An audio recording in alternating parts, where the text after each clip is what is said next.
So, in case you have thought that the equipment needed for virtual producing is huge, you're probably wrong.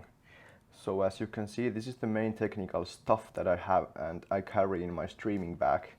And of course, like I said, this is the main equipment. And besides this, I have hundreds of meters of HDMI cables, dozens of adapters, wires, and of course computers. But let's have a closer look at what kind of main things you can find from my streaming bag. My streaming bag always contains PTZ robo cameras. PTZ comes from pan, tilt and zoom, so basically that's what they can do.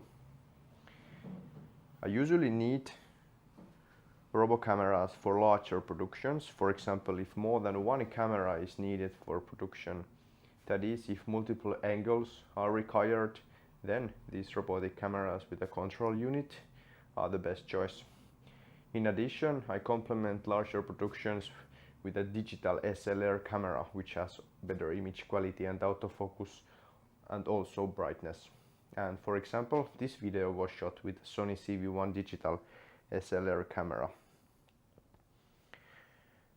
Also, I have a control unit and I think it's a good idea to have it, especially if the subject you're filming is moving or if you need to set presets. Like here, preset 1, preset 2, and basically for switching cameras, camera 1, camera 2, camera 3 and so on. So basically I have the control unit mainly for viewing angles and HDMI camera switching, but less often I have had to use the joystick to move the camera. So basically a good pre-work can go a long way, because once you know where the object is moving, you will be able to set the positions ready and no need to use the joystick. Because I have noticed that if the network connection is a little worse, then sometimes moving the camera and following the subject may cause a momentary loss of quality. So maybe that's a good to consider. So the previous cameras were HDMI cameras, and then I also have pan tilt zoom PTZ USB camera.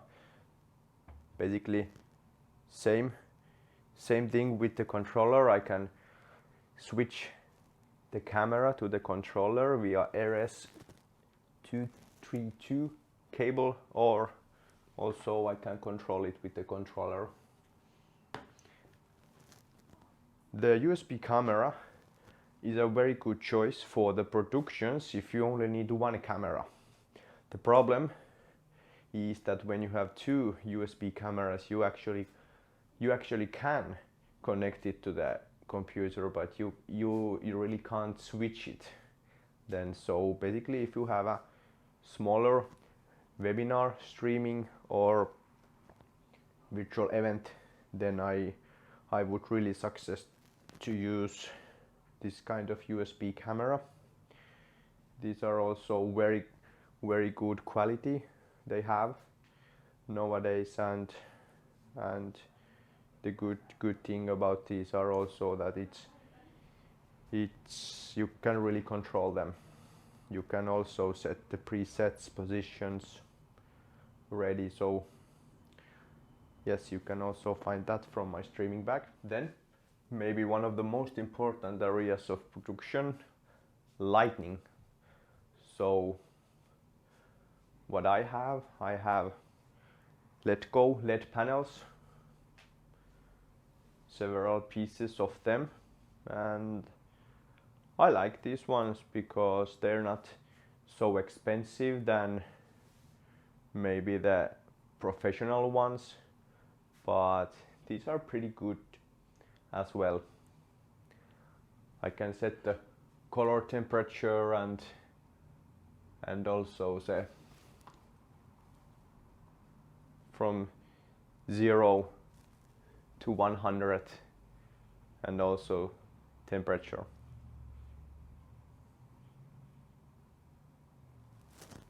Sometimes it's good to have natural light but it's up to every productions that you have to try different kind of positions with the lighting, with the LED panels, with the windows, because every situation might be different, and sometimes natural light is good and sometimes it's not, so it's kind of playing with the light. Then let's move on to a product without which you will not be able to do any live productions, the router.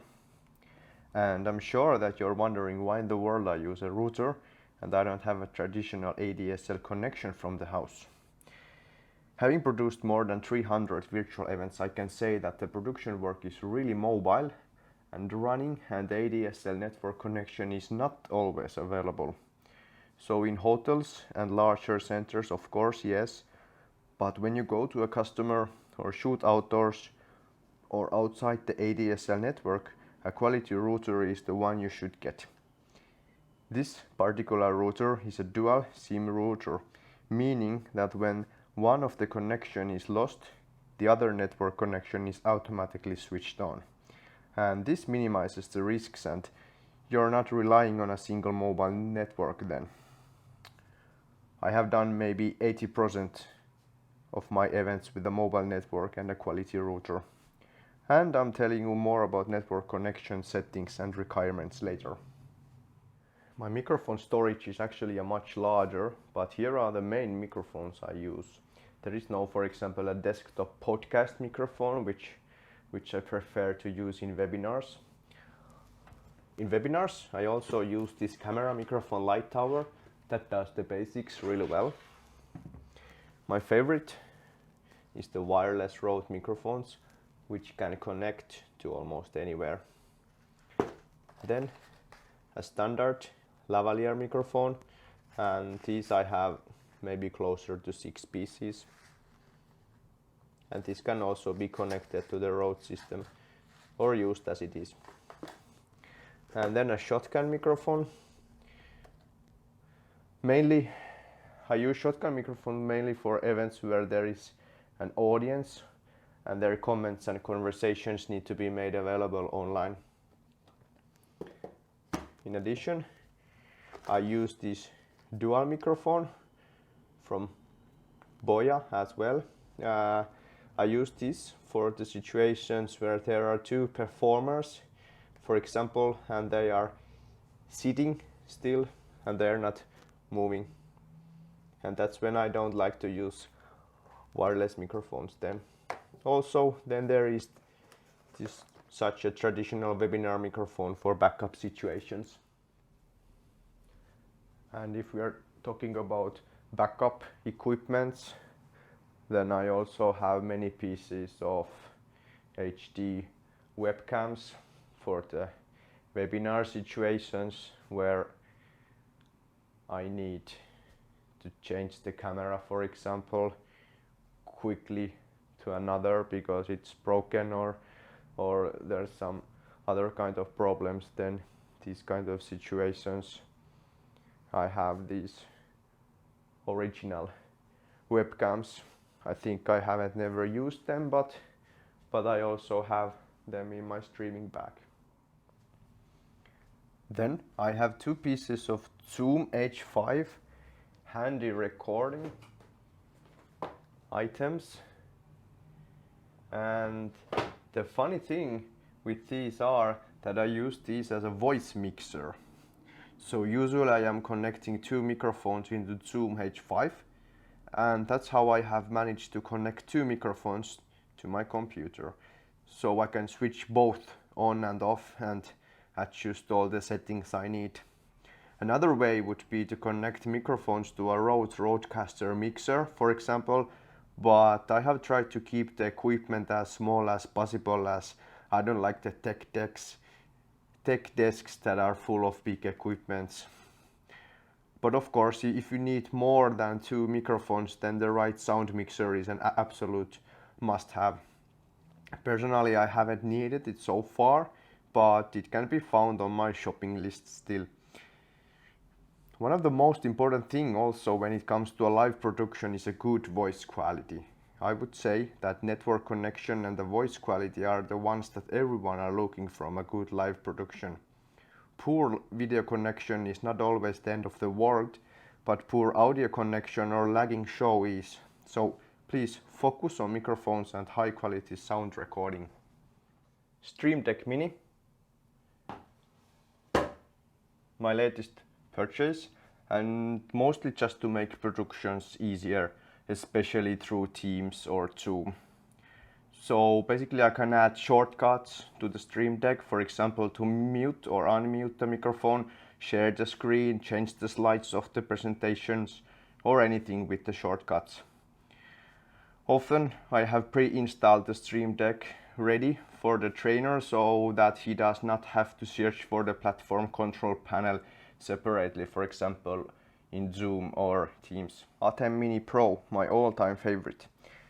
It's a high quality image mixer to which I can connect 4 HDMI cameras, digital SLR cameras and robotic cameras. Simply put, it converts an HDMI signal to a USB signal, for example for a webcam image. In addition, I can connect 2 different audio inputs as well.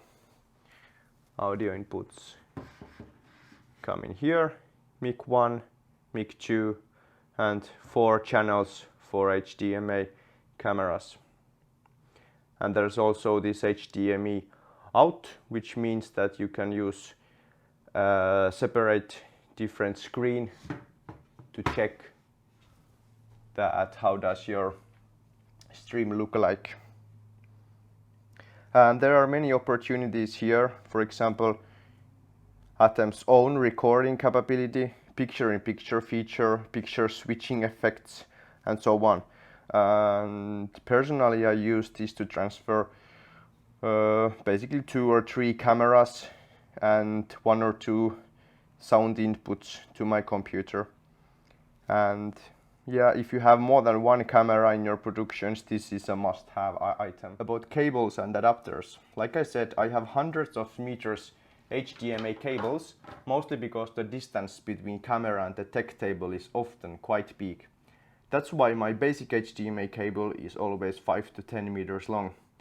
I wouldn't suggest you to buy a longer HDMI cable because it can really affect your picture or sound quality. And also HDMI cables are very weak, and in case you step on it, it really can break down. So that's why I suggest you to have HDMI cables more than you actually need for the backup. And in case you have a digital SLR camera as your main camera, you might need HDMI adapters, for example. For example, my Sony has a micro HDMI output and I need this adapter between the original HDMI cable and my camera. PTZ robo cameras often have the original HDMI output, so you do not need any adapters for those. And this is an audio adapter to connecting 2 audios into one. In my case, I need this kind of adapters for smaller productions where I need to use more than 1 microphone for the audience. And like I said, ATEM Mini Pro or Zoom H5 has only 2 audio inputs. So that's why I need to connect 2 microphones as a one, because 1 microphone will always be on the performer or on the trainer. Here are my main streaming laptops. So basically computers that transmit image and sound to the World Wide Web. The most important features of these machines are memory and power. Streaming submissions are often heavy, and they are even more heavier if you use more platforms for uploading your streaming, such as if you use OBS or other virtual platforms. My machines aren't the latest shout-out either, but with both being a gaming laptop, they have enough memory and power to send quality and heavy productions. And sometimes I've been asked that if I use Mac for streaming, and my answer is no. I have streamed events with a Mac computer, but in short, my own experience shows that with a Mac computer I have sometimes had problems with the device compatibility, and for example I have not always been able to easily connect different platforms and devices together. Sure, with a little research things are always will be right and okay with the settings, but usually there isn't too much time in my productions and things have to work right away without any effort. So that's why I use PC computers. Let's go through some popular virtual forms and what stuff you need for them and what to consider. But keep in mind that these are only just my recommendations and the options are really plentiful for these. Feel free to experiment with different equipment, learn from your mistakes, and find the best set for yourself, for your idea, and for your production. Competence develops through experience, and experience cannot come if different alternatives are not tried. I have learned almost exclusively everything from my own mistakes and bold experiments. I strongly recommend stepping out of your comfort zone and taking the time and trying out the different options.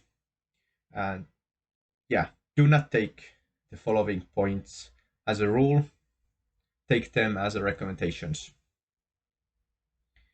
Webinars. Let's start with this because this is the most used virtual event form. So what do you need to make a webinar? You need a studio or a room, and then you need a network connection. If possible, I recommend using ADSL network connection because it's stable and it's safe.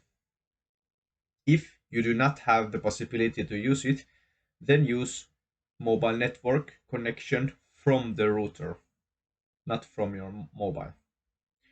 4G or 5G, it actually doesn't matter because usually webinars are not very heavy. And for this reason, the network connection does not have to be faster than your normal one. As long as it's stable, everything is good, your producement and your event is good.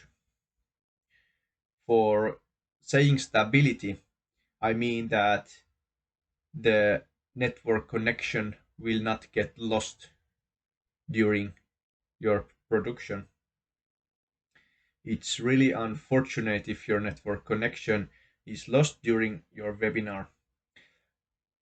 If you want to check your network connection, I suggest you to go to the website fast.com and check it from there. Check the speed, but also pay attention to upload speed and delay. At speeds, the higher the number, the better. The smaller the delay, the better.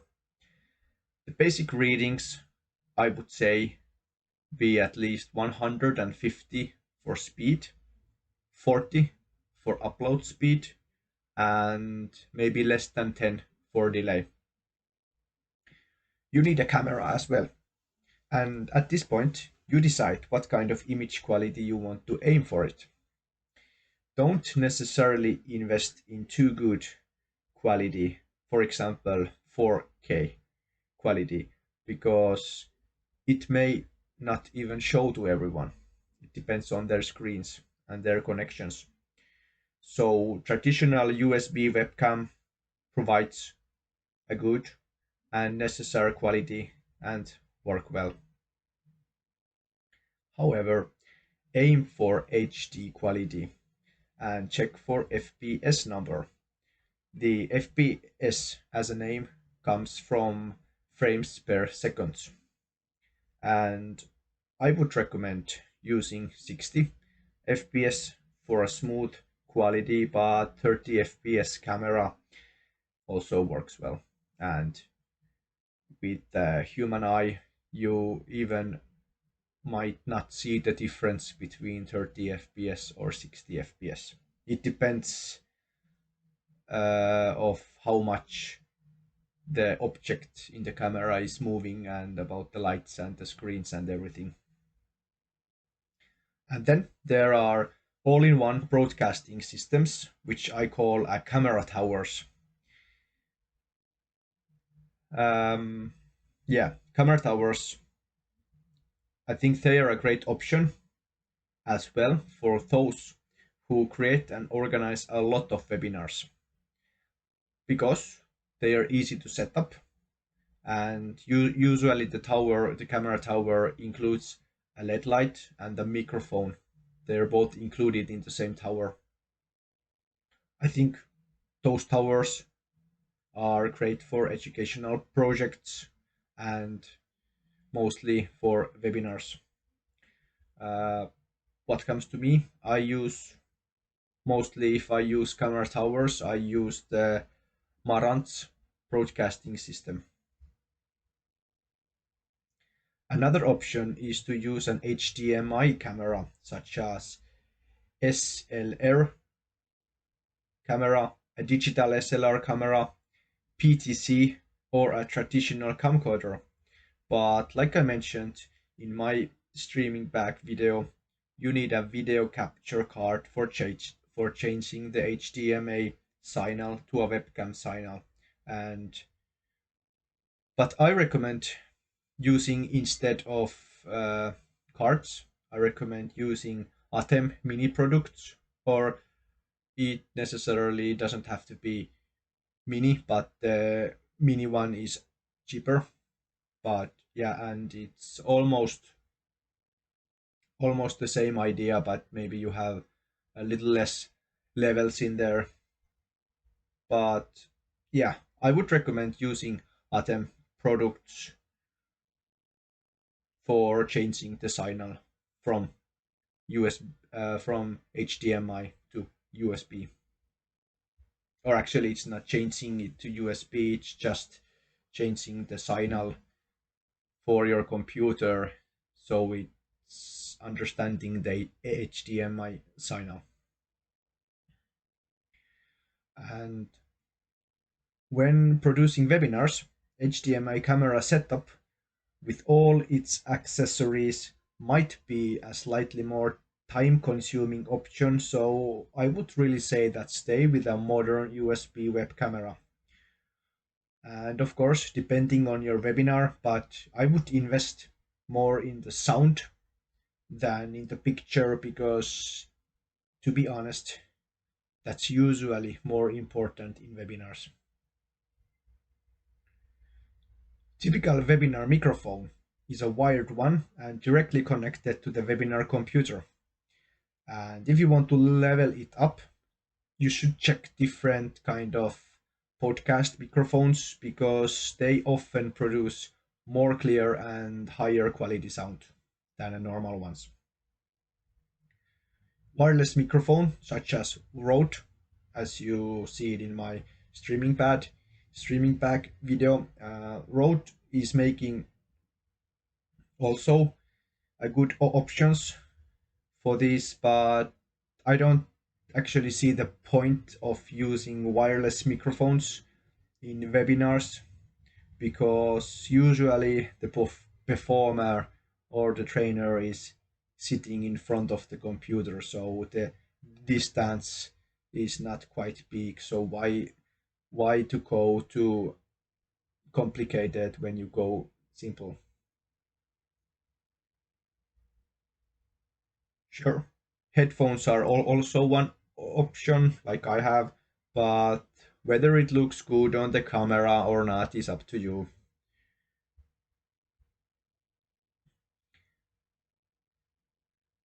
Webinar computer should be a modern one. It's because online broadcasts consume a lot of power and they require a lot of internal memory from the computer. So, one tip from me is that be sure to turn off all the other applications during a webinar.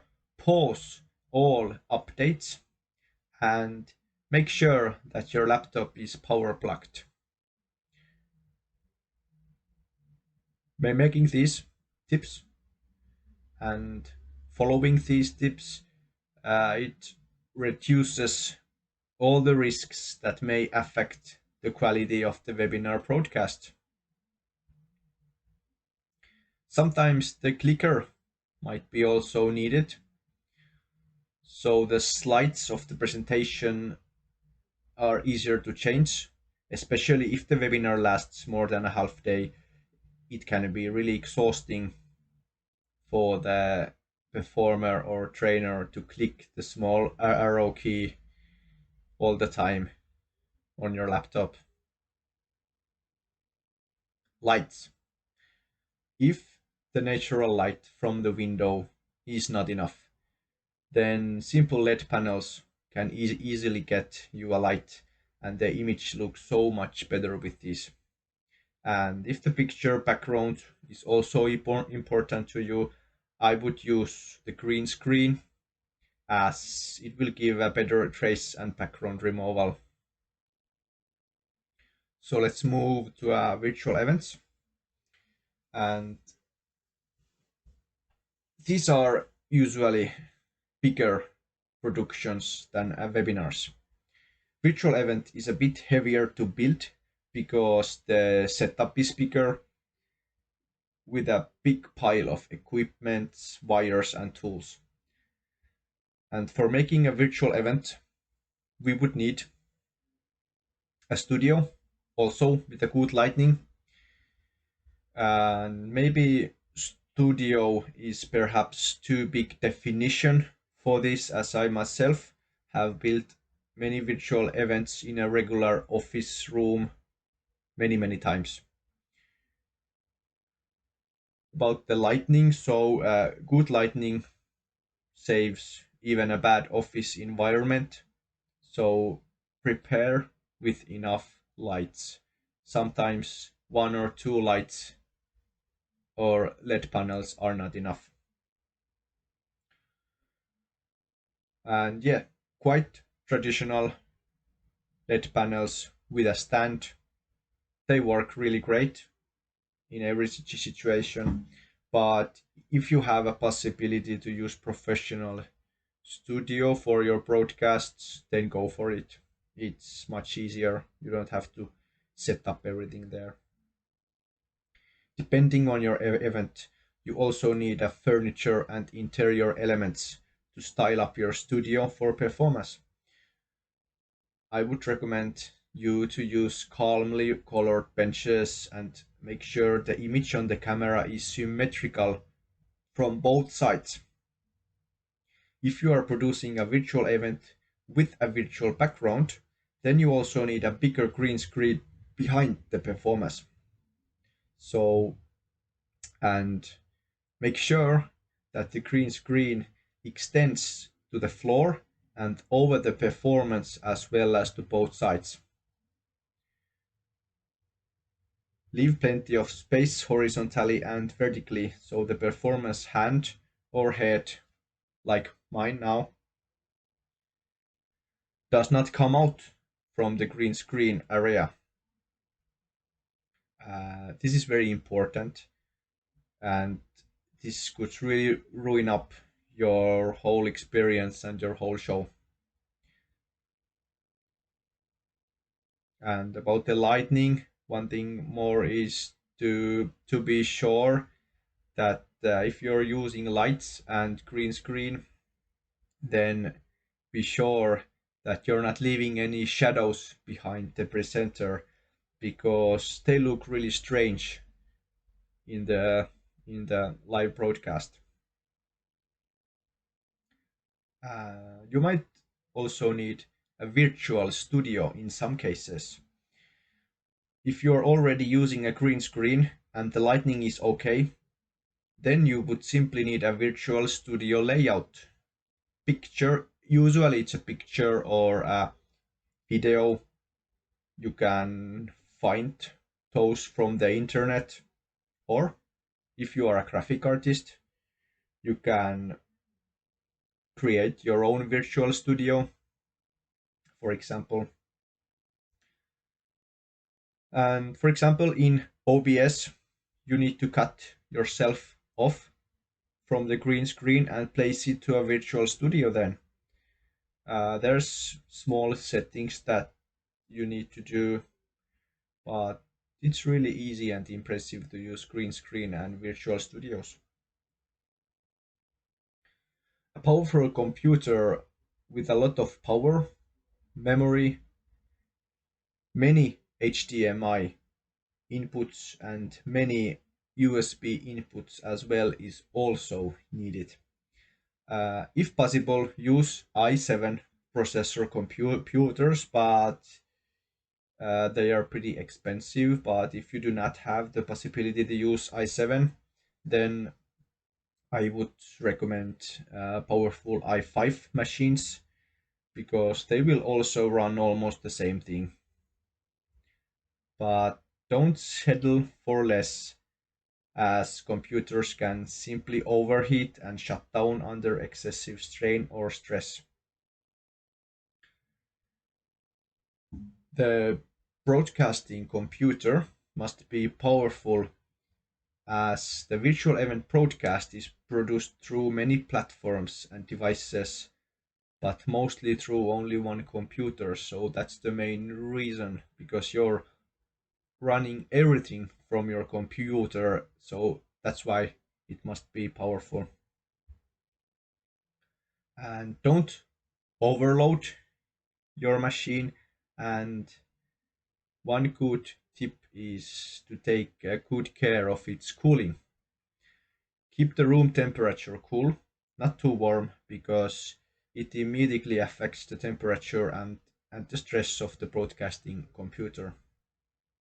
And you can even use a mechanical silent fan to cool the entire equipment in the technical table. HDMI cameras. As you probably guess, it's not possible to capture larger virtual events with webcams. Even if the quality is good enough, the problem arises where more than one camera is needed in your virtual event. When more than one USB webcams cannot be added to the one computer and are often not controllable, then you have the option to switch to HDMI cameras. And also you should use a specific control unit for them. With the control unit, you can control, move and zoom many cameras and set different positions and sets. And also make sure that you have long HDMI cables, especially if you have more than one studio room in your virtual event. And I would suggest you to have many cables as backup situations. And about the HDMI cameras, there are different options for that. Basic SLR camera, digital SLR camera, PTZ robo camera, basic camcorder, or some kind of other modern HDMI cameras such as action cameras. All these cameras have their own pros and cons, but I myself have been very happy with my digital SLR cameras and PTZ robo cameras. For example, this video is made with Sony CV1 and I couldn't be more happier with that. Traditionally, vlogs and game streamings are filmed with a standard or digital SLR camera. Music streams are made with professional camcorders. Exercise and sport events with either a robotic camera or a camcorder. Virtual events such as educational ones and conferences are usually made with robotic cameras. And if you want to have some kind of funny angles such as from the top to the bottom, then I would recommend to use cheaper action cameras.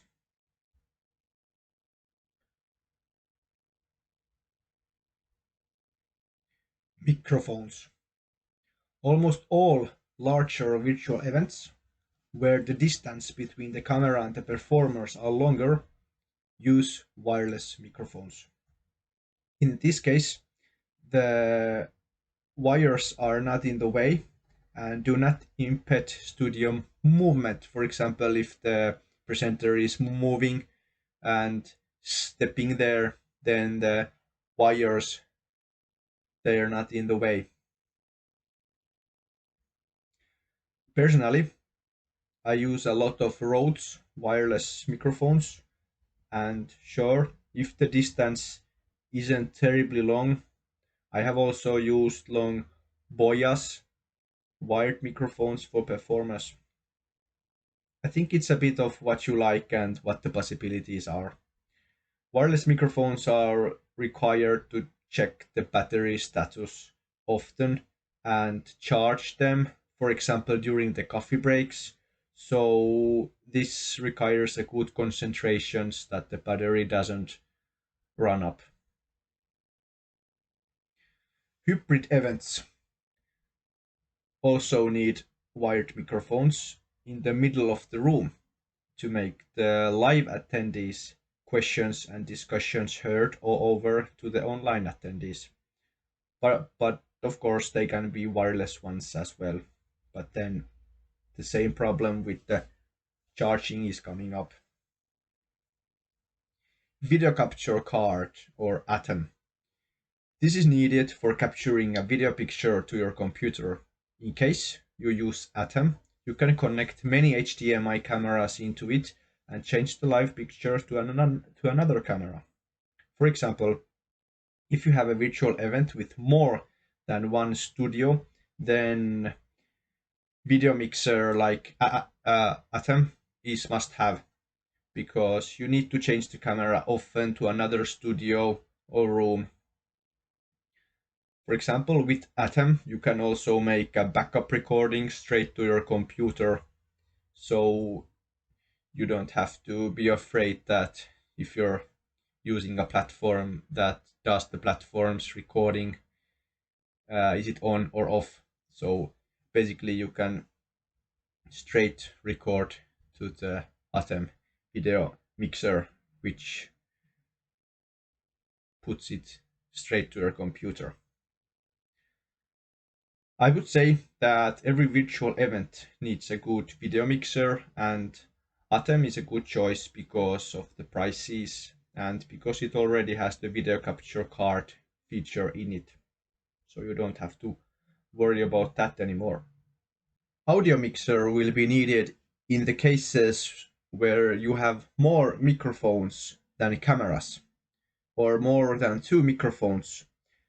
This is because of the Atom, for example. It has only two microphone inputs. Usually I suggest connecting all the microphones straight to the camera, but sometimes there might be an issue that you have more microphones than cameras, and then you have nowhere to connect them. Then you just need an audio mixer, and for recommendation, I would say that Rodecaster would suit well as a virtual event audio mixer. Prompter, mostly needed for the presenter or performer to view the presentation, next slides, notes, or online attendee participants' pictures, chat, or polls, chat results, and poll results. Uh, because because otherwise the performer has no idea of what's going on the live stream. Prompter can be usually a computer or an external screen, can also act as a prompter in front of the presenter, and usually it's down low so the participants can't see it. And another external screen is needed for you as a producer to check all the live pictures from the cameras. This external screen is monitoring all the pictures at the same time just to be sure what each camera picture looks like before going live. This is very important, and that's why more expensive ATEM models have HDMI output. I would suggest using one more external screen or computer to check the live stream from the virtual event, just to check and to be sure how everything looks for attendees. So this screen or computer should be not connected to any of your devices, and uh, maybe the best result you have when this external screen is connected to another network connection, because then you see the real result.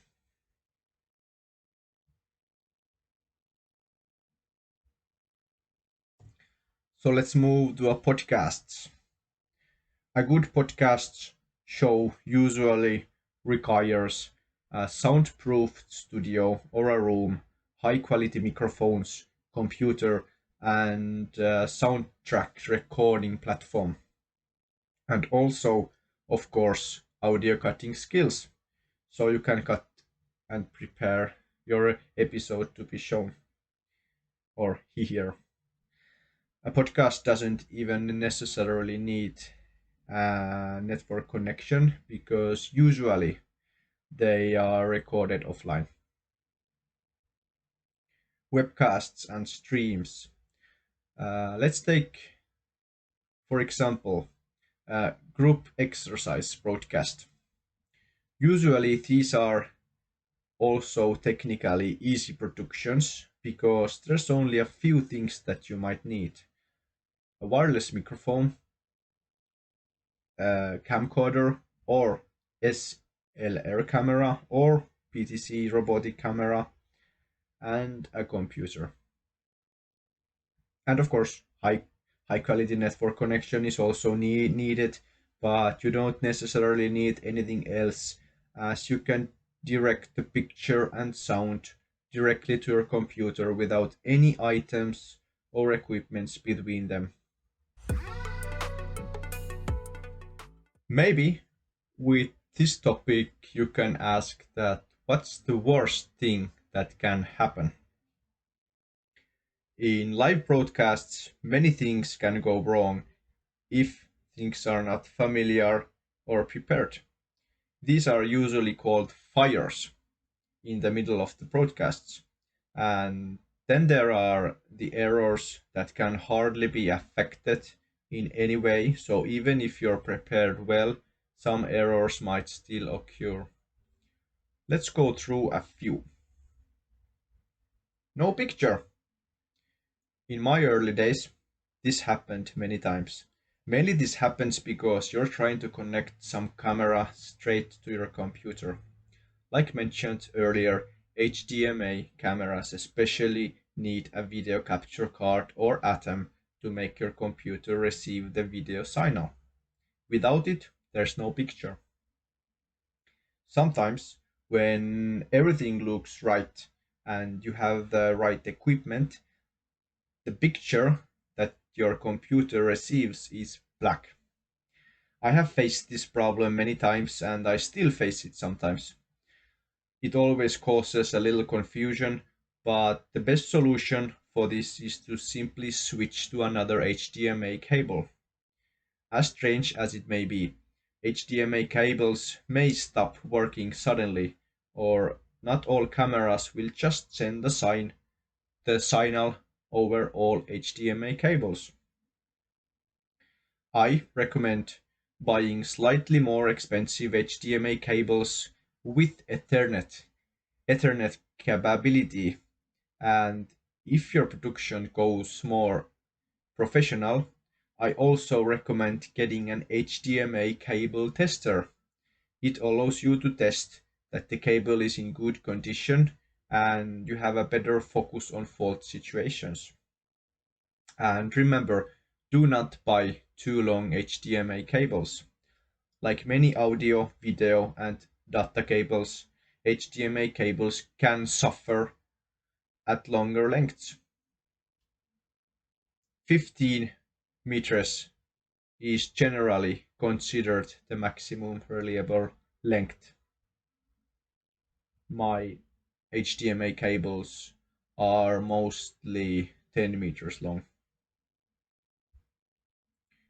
Picture and sound delay. To be honest, this problem can be a pain in the ass sometimes. I also have events where I haven't had this fixed in the middle of the broadcast. In a testing mode, everything has looked good, but there has been suddenly a delay in live broadcast. There are a few tips to lower the risk of delay. If possible, always connect your microphone straight to the camera. This means that the camera will send audio and picture at the same time through the HDMI cable. With this set, I rarely have had any delay ever. Usually, if for example, if I have had it, the delay appears when audio and pictures are coming from different places. For example, if you have an external audio mixer and you have connected your microphones in there, you can manually configure and adjust audio and video settings, for example, in OBS and ATEM. In practice, if a delay occurs, you can also manually set or remove the image or sound delay, plus or minus. Audio clipping. This error might appear especially with Teams and Zoom, and it means that the platform you're using sets the volume automatically. And in a live broadcast, you may not actually understand what's going on because suddenly the audio becomes weird, really loud, or it crackles. This might appear especially in the situations when you're showing some kind of a video with a sound from a source of ATEM and HDMI cable. Basically, if an automatically adjusted microphone volume setting is on, Zoom or Teams does not understand that the external audio source may be a video, and if sound is heard from it, it may automatically amplify it. And that causes confusion if it does not suddenly hear a normal microphone speaking sound. To avoid this, put the default setting to off and keep the background noise setting off as well. Echo and strange beeping. This might be confusing sometimes, but usually there's a logical reason for this. If an echo or some kind of equipment beeping starts, check that you do not have any speakers on in any of your computers.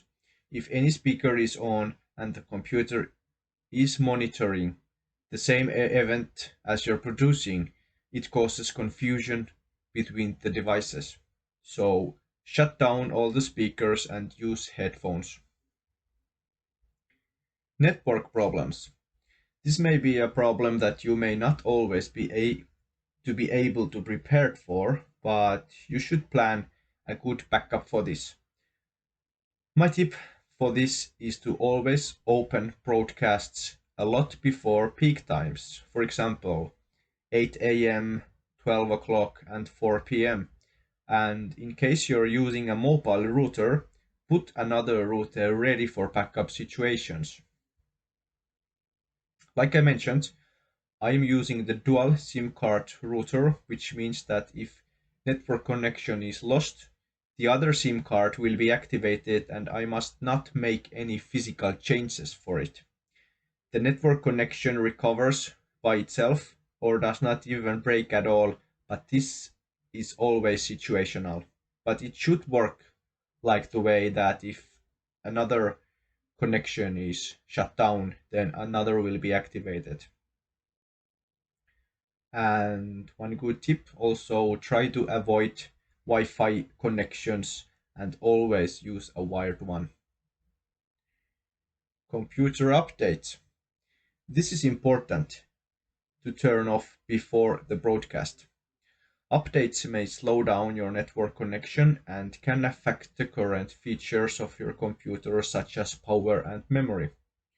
So, shut down all the applications and all automatic updates that are found on your machine.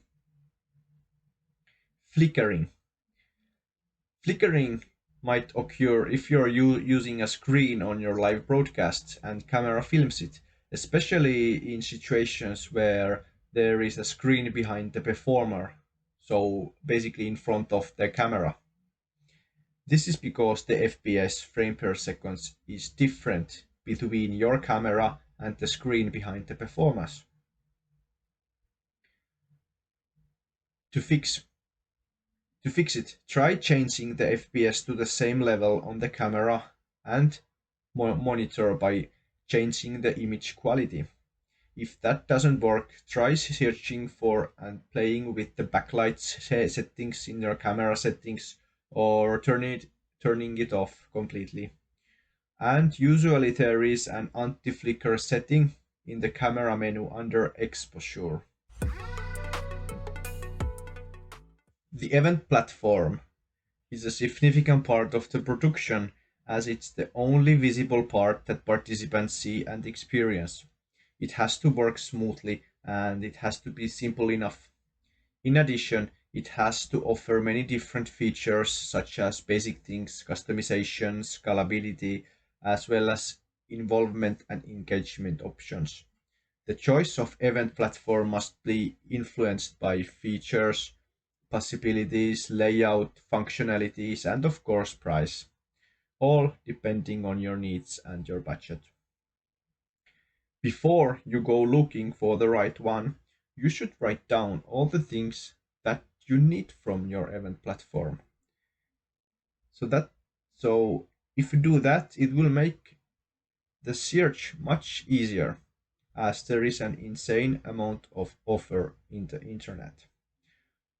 So these are my favorite ones depending on the different formats.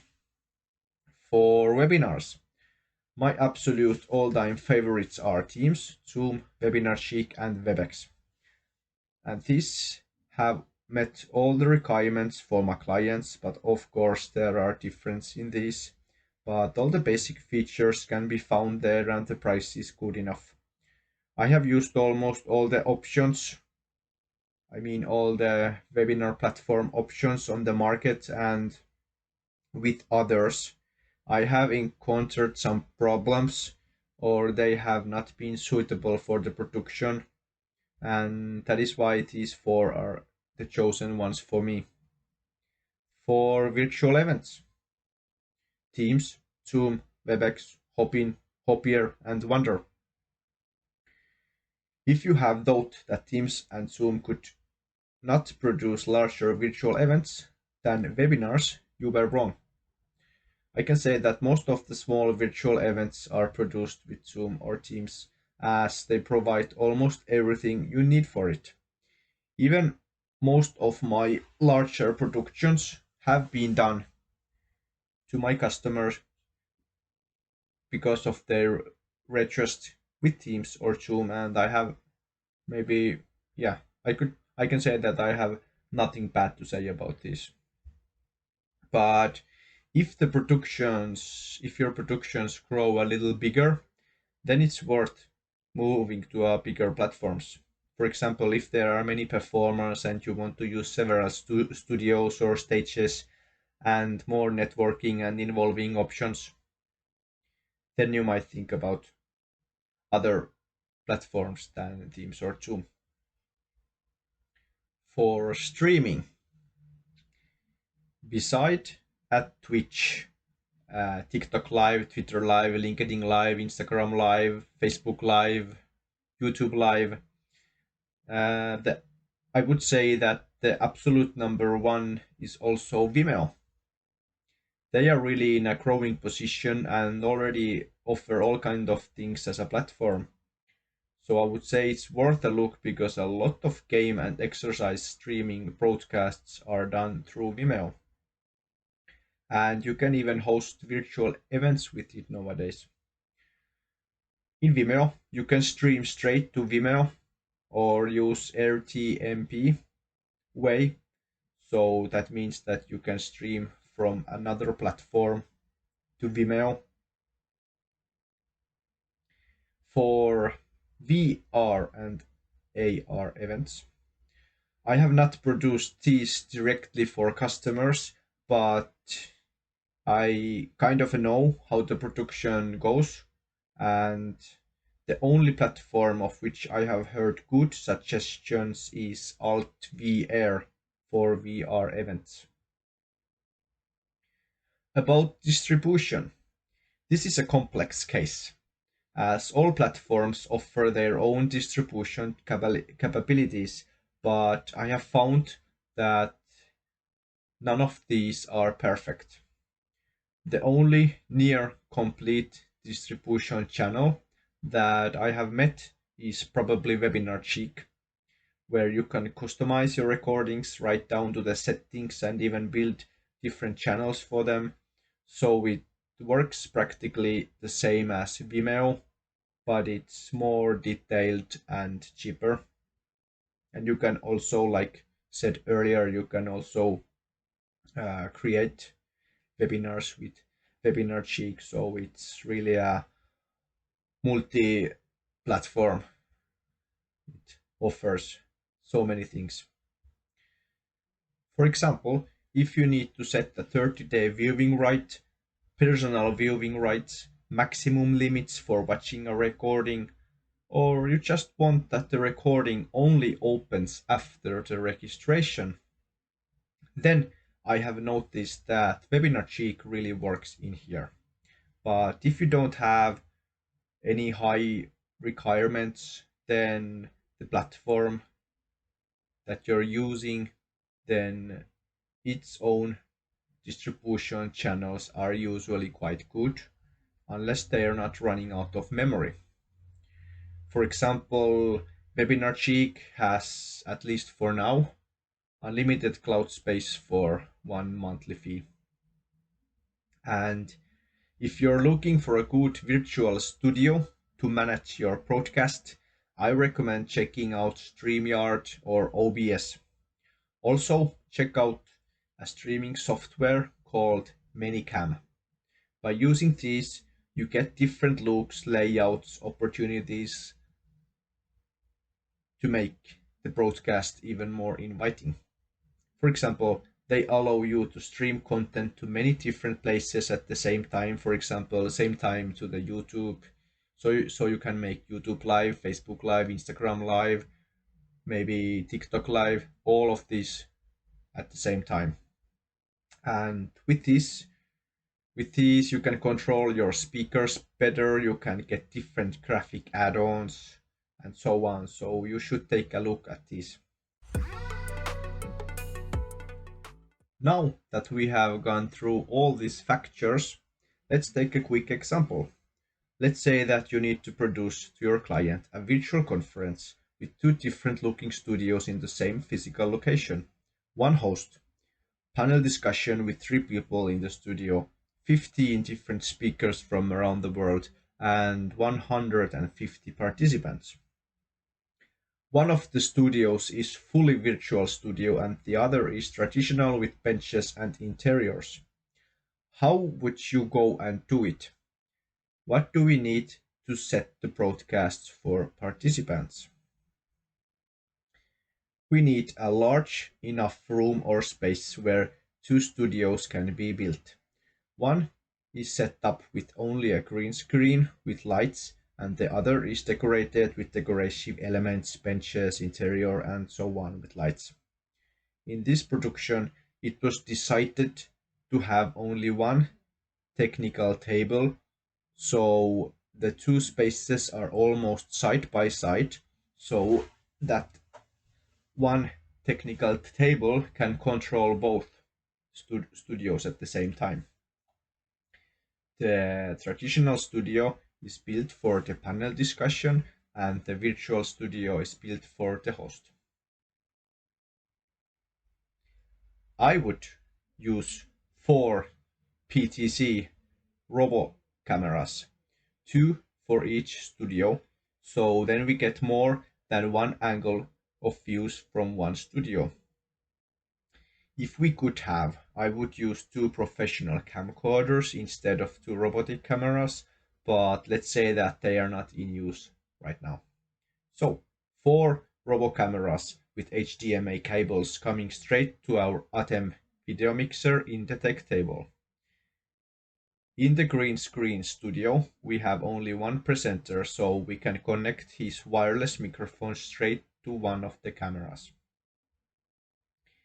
We need a control unit for 4 cameras as well, and we set ready different camera positions for both studios.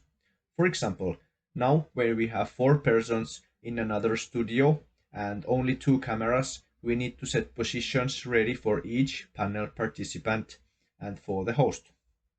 So when the other camera is live, we can change the other camera's angle and positions as much as we want, and it doesn't affect the live stream. So there are 3 panel discussion participants and 1 host. We have only 2 cameras there, so the microphones cannot be placed directly into the camera. We need an audio mixer for the wireless or wired microphones. Let's use Rodecaster Pro as a mixer for here.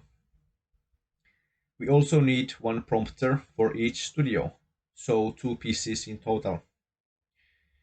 Beside an ATEM, Rodecaster, and the RoboCam control unit, there is 1 broadcasting computer in the tech table that catches the pictures from ATEM and sound from Rodecaster. And the broadcast is made through OBS, so we can add some small effects to the broadcast. And what comes to the virtual studio, we are still using OBS and some paid virtual background layouts to build a great virtual background for the host.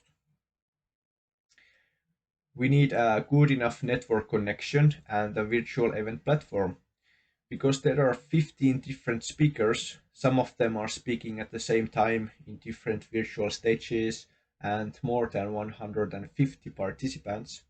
I would go with Hopin as a platform. It's safe, and we can make a virtual stages and rooms for speakers and participants as many as we want. We can also involve and engage participants with different kind of Hopin's offered possibilities. So, here were perhaps the most important points. I hope you stayed involved and kept up with me. I would say also that, sure, there are many options, but I would go with such a plan with myself.